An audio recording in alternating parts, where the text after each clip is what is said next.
अच्छे लोगों की कृष्ण परीक्षा बहुत लेते हैं परंतु साथ नहीं छोड़ते और बुरे लोगों को कृष्ण बहुत कुछ देते हैं परंतु साथ नहीं देते। जय श्री कृष्णा दोस्तों। हमारी आज की कहानी सबको अपने नसीब का मिलता है। एक सेठ जी कृष्ण जी के भक्त थे। वह निरंतर उनका जाप करते थे। वह रोज स्वादिष्ट पकवान बनाकर कृष्ण जी के मंदिर निकलते थे, पर रास्ते में ही उसे नींद आ जाती और उनके पकवान चोरी हो जाते। वह बहुत दुखी होता और कान्हा से शिकायत करते हुए कहता, हे कृष्णा, ऐसा क्यों होता है? मैं आपको भोग क्यों नहीं लगा पाता हूँ? कान्हा कहते हैं, वत्स, दाने दाने पे लिखा है खाने वाले का नाम। वो मेरे नसीब में नहीं है, इसीलिए मुझ तक नहीं पहुँचता। सेठ थोड़ा गुस्से से कहता है, ऐसा नहीं है प्रभु, कल मैं आपको भोग लगाकर ही रहूँगा, आप देख लेना। और सेठ चला जाता है। दूसरे दिन सेठ सुबह सुबह जल्दी नहा धोकर तैयार हो जाता है और अपनी पत्नी से 4 डिब्बे भर बढ़िया बढ़िया स्वादिष्ट पकवान बनवाता है और उसे लेकर मंदिर के लिए निकल पड़ता है। और रास्ते भर सोचता है, आज जो भी हो जाए सोऊंगा नहीं, कान्हा को भोग लगाकर रहूंगा। मंदिर के रास्ते में ही उसे एक भूखा बच्चा दिखाई देता है और वो सेठ के पास आकर हाथ फैलाते हुए कुछ देने की गुहार लगाता है।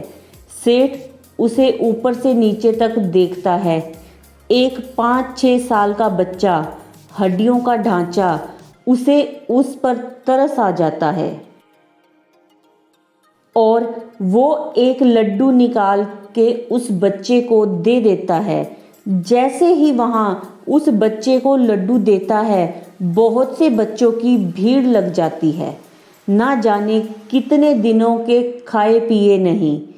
सेठ को उन पर करुणा आ जाती है। उन सबको पकवान बांटने लगता है। देखते ही देखते वो सारे पकवान बट जाते हैं। फिर उसे याद आता है, आज तो मैंने कृष्णा को भोग लगाने का वादा किया था, पर मंदिर पहुंचने से पहले ही मैंने भोग खत्म कर दिया।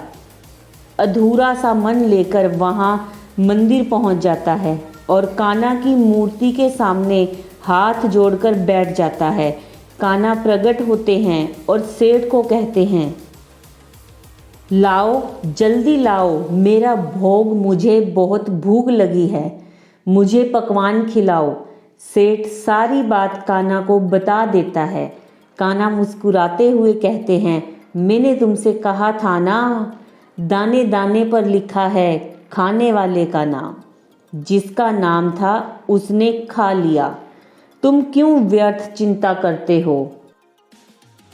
सेठ कहता है, प्रभु, मैंने बड़े अहंकार से कहा था आज आपको भोग लगवाऊंगा, पर मुझे उन बच्चों की करुणा देखी नहीं गई और मैं सब भूल गया। कान्हा फिर मुस्कुराते और कहते हैं, चलो आओ मेरे साथ। और वो सेठ को उन बच्चों के पास ले जाते हैं जहाँ सेठ ने उन्हें खाना खिलाया था और सेठ से कहते हैं, ज़रा देखो कुछ नज़र आ रहा है? सेठ की आंखों से आंसुओं का सैलाब बहने लगता है। स्वयं बांके बिहारी लाल उन भूखे बच्चों के बीच में खाने के लिए लड़ते नजर आते हैं। कान्हा कहते हैं, वही वो पहला बच्चा है जिसकी तुमने भूख मिटाई। मैं हर जीव में हूँ, अलग अलग भेष में, अलग अलग कलाकारी में। अगर तुम्हें लगे मैं ये काम इसके लिए कर रहा था पर वो दूसरे के लिए हो जाए, तो उसे मेरी ही इच्छा समझना, क्योंकि मैं तो हर कहीं हूँ। बस दाने नसीब की जगह से खाता हूँ। जिस जिस जगह नसीब का दाना हो वहाँ पहुँच जाता हूँ। फिर इसको तुम क्या कोई भी नहीं रोक सकता, क्योंकि नसीब का दाना नसीब वाले तक कैसे भी पहुँच जाता है, चाहे तुम उसे देना चाहो या ना देना चाहो।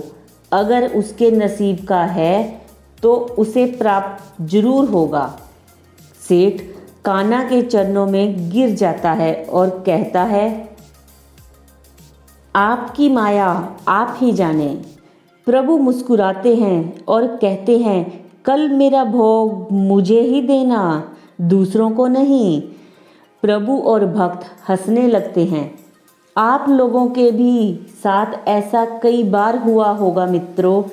किसी और का खाना या कोई और चीज़ किसी और को मिल गई, पर आप कभी इस पर गुस्सा ना करें। ये सब प्रभु की माया है। उसकी हर इच्छा में उसका धन्यवाद करें। दोस्तों, कमेंट में राधे कृष्णा ज़रूर लिखें। भगवान आपकी हर इच्छा को पूरी करेंगे। जय श्री राधे कृष्णा। दोस्तों, अगर आपको ये कहानी पसंद आई, आपको अच्छी लगी, तो प्लीज़ हमारे चैनल को सब्सक्राइब करें, बेल आइकन को दबाएं, वीडियो को लाइक करें और अपने दोस्तों के साथ वीडियो को शेयर करें। जय श्री राधे कृष्णा।